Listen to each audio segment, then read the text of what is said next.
Hello mga kalon seekers! Need mo ba ng cash in just 10 minutes? Yes, tama po yung narinig nyo.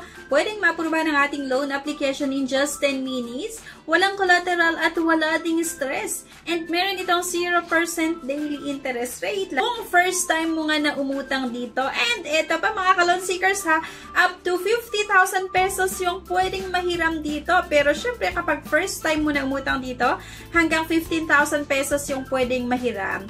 Pero kapag sa mga reloaner nga or yung mga repeat borrowers, pwedeng makautang hanggang 50,000 pesos. And sounds too good to be true ba? Let's find out kung legit ba si Finbro at kung sulit ba siya sa next loan mo. So in this video, we'll cover what is Finbro, how to apply, ano yung mga loan terms and limits, yung mga pros and cons, at kung para sa'yo ba ito. So yun nga mga kalon seekers, itong Finbro is 100% online lending platforms dito sa Pilipinas and designed for Filipinos ito who need emergency funds, simple, fast, and convenient loan processing.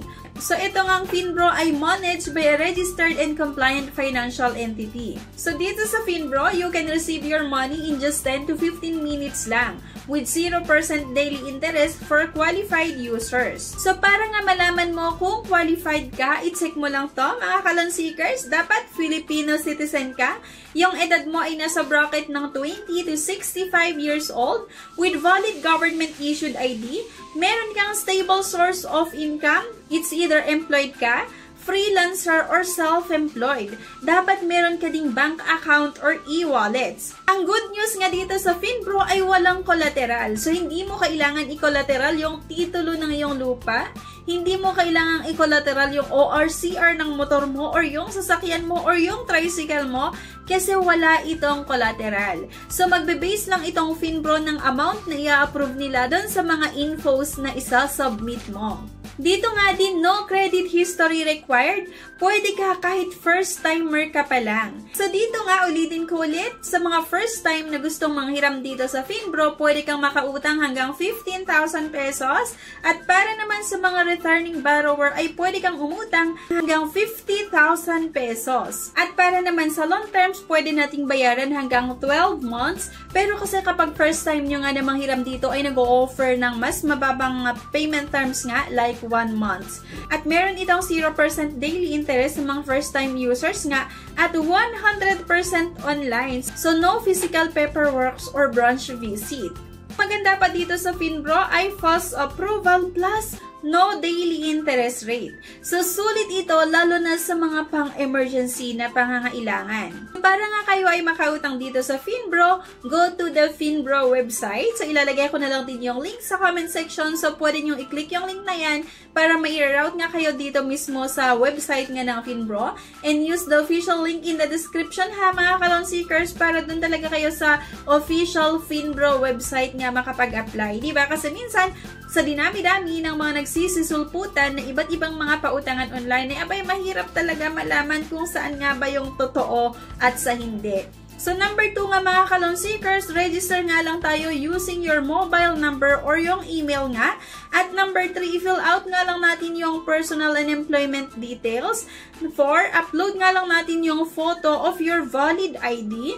And then 5 naman, choose loan amount and repayment terms. Number 6 nga, wait for approval, usually under 15 minutes lang. And once approved ka dito mga kalon seekers, the cash will be sent to your bank or e-wallets. So ulitin natin mga kalon seekers, yung maganda dito sa Finbro, fast disbursement nga din ito, no collateral at simple application process. Available nga ito 24/7 at trusted by thousands of Pinoys. And perfect na perfect nga ito for emergency bills, sa tuition or pang-tuition, small businesses or small business capital, para sa medical expenses at salary gap or job transition. So ito nga yung pros. Diba 0% daily interest, one of the lowest nga.